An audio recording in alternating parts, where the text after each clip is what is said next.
In this video, we're exploring differentiation in real life, in real relationships, and what that looks like for a therapist in marriage and couples therapy.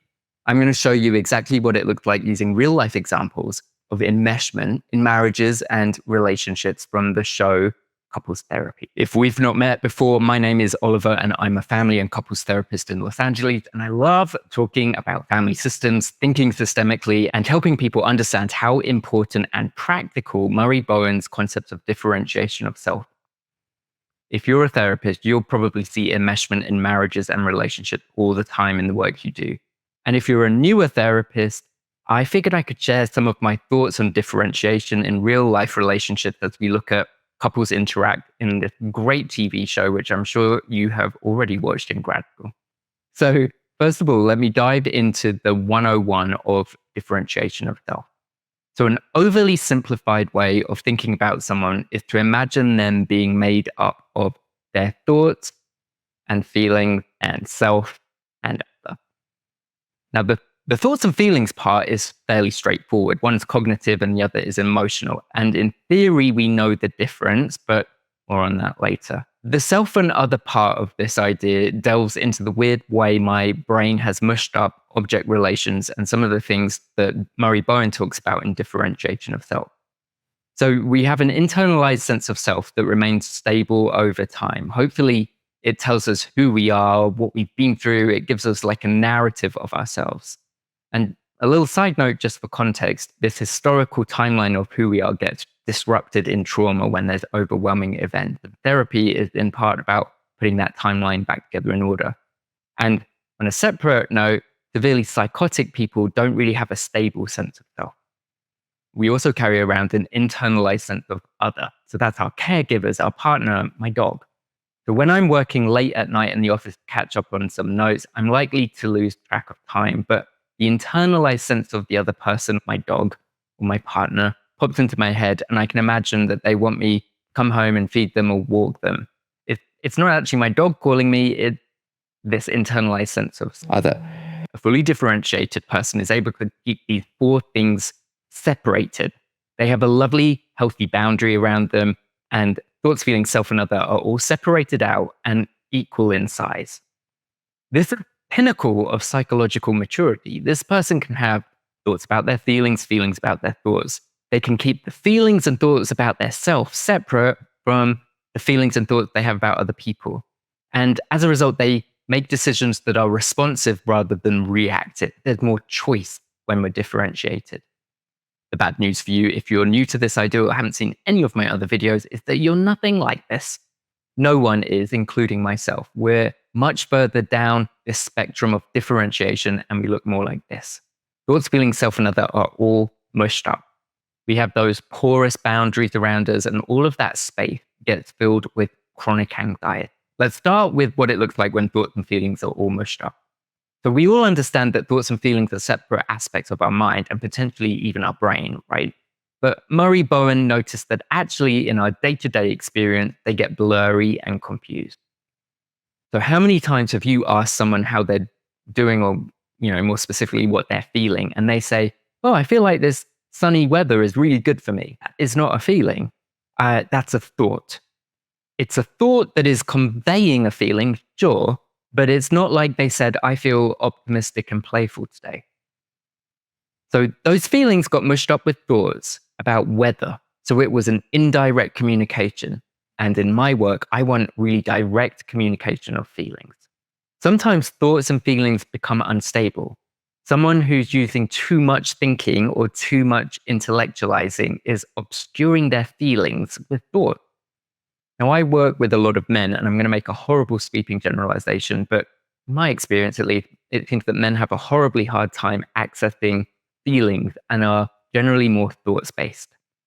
And of course, there's lots of reasons for that. Your family of origin, culture, gender identity, they all play a part in our conditioning, no matter what your gender identity is, to have access to your feelings. So in therapy, I do a lot of annoying things like asking people again for what their feeling is, pointing out that they've just given me a thought, not a feeling. And heaven forbid, you tell me that you feel confused or you feel empathy, which my clients slowly come to realize are ways of describing thoughts or mental state, not actually feelings. Now, in contrast, we all from time to time get overly emotional. When we get super flooded with our feelings, that logical part of our brain turns off. That's why we tell couples who are fighting to walk away. There's literally no rational conversation going on when either of you are too angry or dysregulated. So feelings can outweigh thoughts. When self and other get mushed up, people stop talking about their self and use we. And even worse, they start talking on behalf of the other person. So in my weirdo brain, I kind of see that as self and other getting confused or overlapping or mushed up together. Sometimes our sense of self disappears or shrinks, and the other person gets more of a priority in our mind.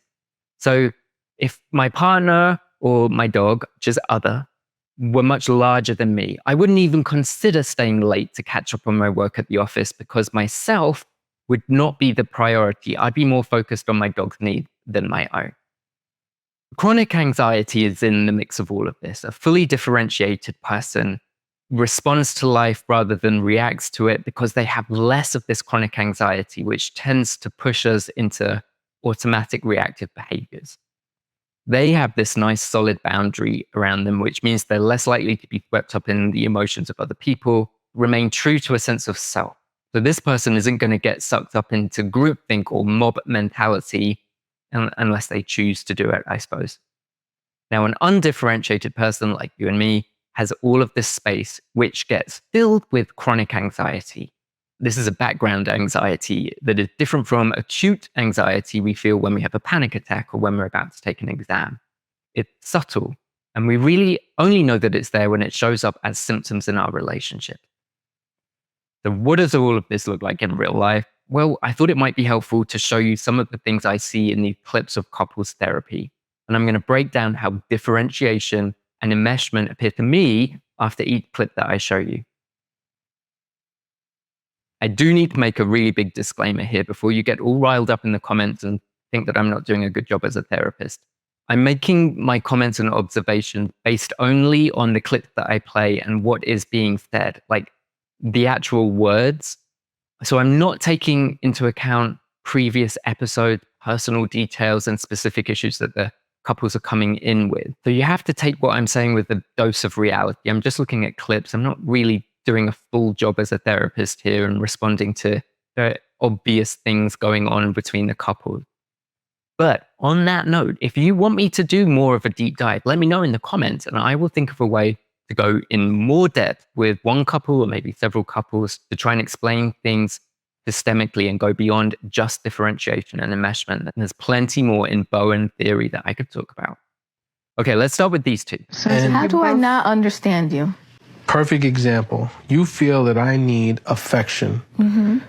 And it's more about being seen. I feel like I'm a ghost in the house. And I feel like I'm a robot. Where do you even start with that? The first thing he says is, you feel that I need attention. Okay, so perhaps I might encourage him to improve that and say something like, I wonder if what you're saying is that you think that she thinks that you feel needy for affection. That's probably even too nitpicky for me, but I do want to point out that there was some real mushed up thoughts and feelings going on right there. Thoughts and feelings are not differentiated in that statement at all. The feeling that he's trying to convey comes out as a thought. I feel like a ghost. Now that is a powerful statement. I don't think I would correct it, but I am also curious about what the actual feelings there are. I feel invisible. I feel neglected. I feel ignored. I feel unloved. If I were able to get him to express any of those feelings, I feel unloved, I feel unseen, instead of, or as well as, I feel like a ghost. Do you think the reaction in his partner might have been different? So the idea with these I feel statements and differentiation is that we use our feelings directly in order to make emotional contact with someone. I think it would have been harder for her to reply, I feel like a robot, if it had used more feelings words. Or perhaps more realistically, if she did still say, I feel like a robot, it would have been much easier for me to jump in and ask her for an emotional reaction to what he just said. I want to know if she was moved by the if she could understand him more when he uses his feelings word. Because that's what this differentiation thing is all about. It's about recognizing and understanding, being open to having emotional reactions to other people. And essentially, that is what Dr. Guralnik does. So she gets to the same point, and I think she's a terrific therapist, but through the lens of differentiation, I might probably push for more feeling statements from them. I heard Drew say that when you say he needs affection, you're not hearing him. That he's saying he feels like a ghost, like you don't see him. I understand that. Well, that you did not convey that. Your response was, and I'm a robot. It's just an indication that both of them have very low levels of differentiation, that they actually can't tolerate listening to each other's feelings without reacting. They can't express their feelings without somebody giving a thought about them. As you can probably tell, I have so much to say about these clips and about differentiation. So let me know in the comment if you find this is a useful way to learn about couples therapy and differentiation. And I'll make some more videos. I mean, we have 3 entire series to break down. So there's a lot of material here. Here's another thoughts and feelings example. I feel like you put me between a rock and a hard place sometimes, because you're always asking me these hypotheticals. What if this had happened? What if that had happened? What if this had happened? And I don't want to patronize you. I want to be honest, but I also don't know. So then I'm as honest as I can be, and then you're hurt. Okay, now clearly she's very upset. But what feelings are upsetting? I think it's a massive mix of frustration and hurt, but it's coming out as a thought. So I'm not really sure what the feeling is. That metaphor of a rock and a hard place creates a visual for me of being stuck between 2 things.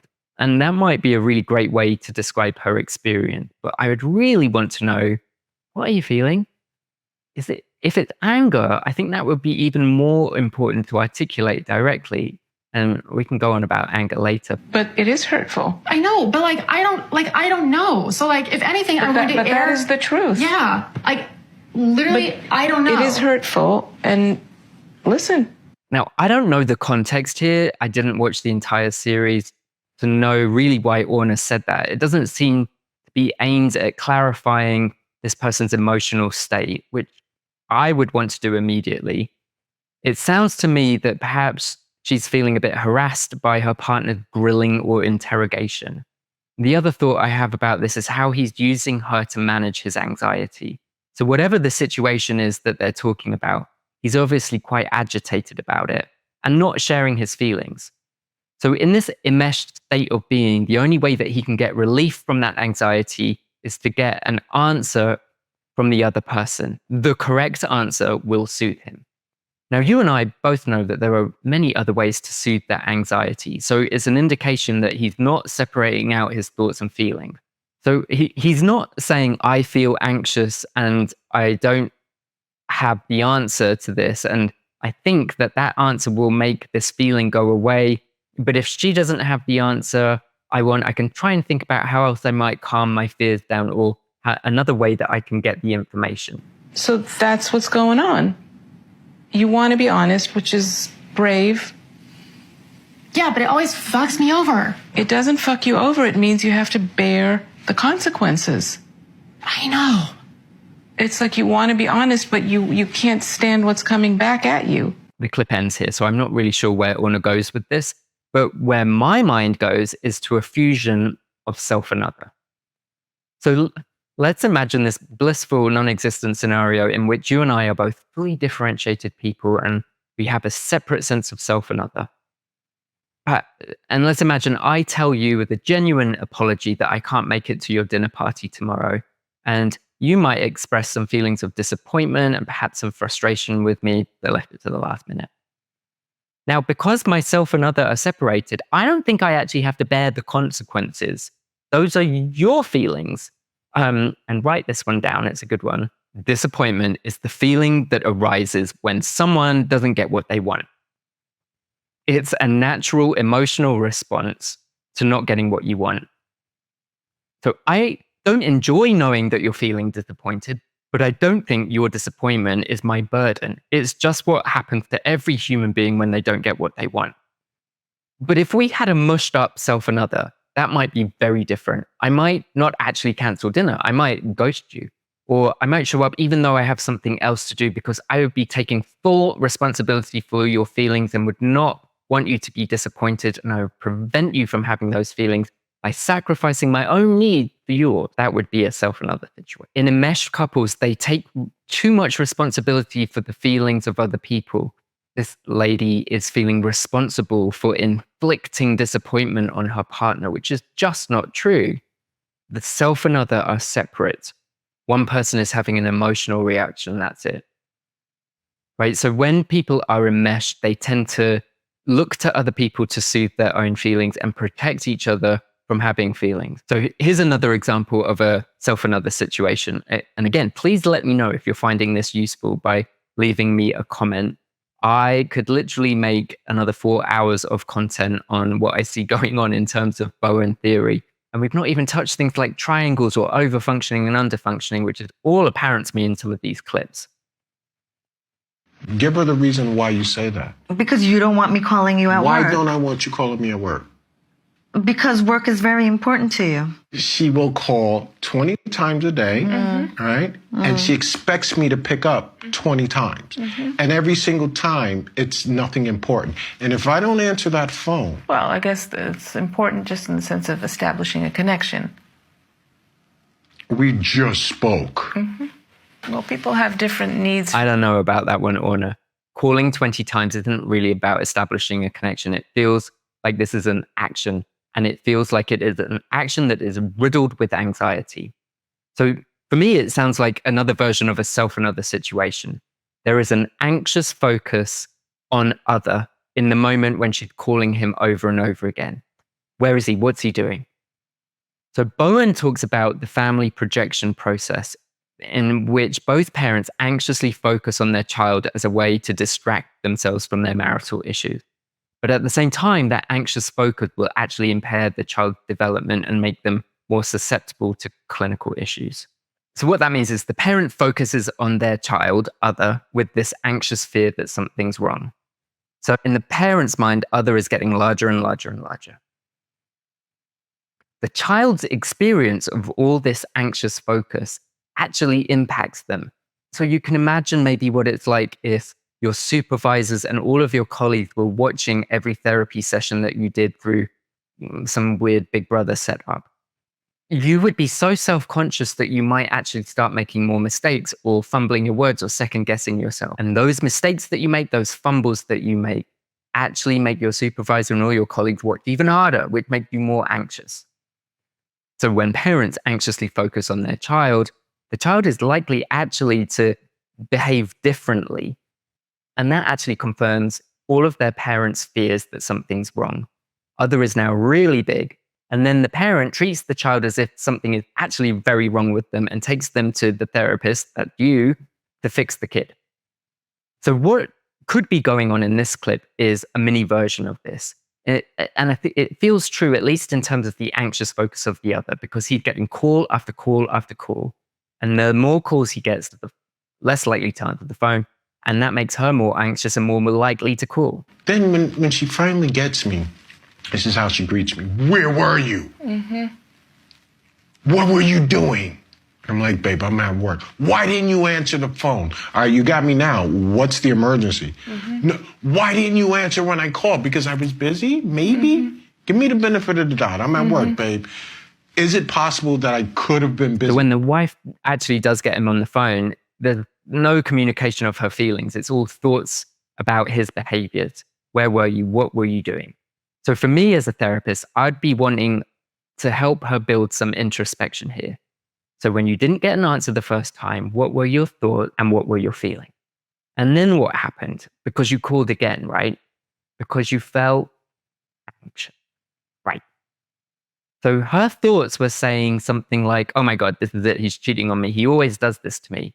That's going to lead to more feelings, more anxious, frustrated feelings, which will no doubt result in her calling again to relieve that anxiety. This is a lot of reactivity. It's that combination of chronic anxiety, not being able to separate thoughts from feelings, and an anxious focus on the other. So this couple has to learn to regulate their own anxiety without assuming it's the other person's responsibility to calm them down. When you're in an anxious state, the most obvious behavior options that come into your head usually the one that you do not want to take. You want to be able to insert that pause and go into what am I thinking? What am I feeling? Are my thoughts and feelings about myself, or are my thoughts and feelings about the other person? If you can separate those out a little bit, you get a bit more space to respond and go, yeah, maybe I shouldn't call them again. So those were just 3 little clips that I found on TikTok the other day. I'm sure there's a million more that I could look at, but I do hope that it's helped you get a sense of what I would do in terms of thoughts and feelings, and what enmeshment looks like in clinical practice. Is that overlapping of self and other, or making other way more important, more valuable, and much more anxious focus on the other person. And when you put all of these together, we've got really complicated patterns that we fall into. We can't relate to each other if we're not using our feelings words, if we're not thinking about what we're feeling. We don't feel emotionally close to someone. There's an anxious focus on the other person. We're going to be more reactive and behave differently than we would if self and other were nice and balanced and equal sizes. That's my little crash course in enmeshment and differentiation in couples therapy. And again, let me know if you want more. This was fun for me. I could do a lot more of these, but I want to know if anybody's going to watch them. So let me know in the comment, and I'll keep them coming.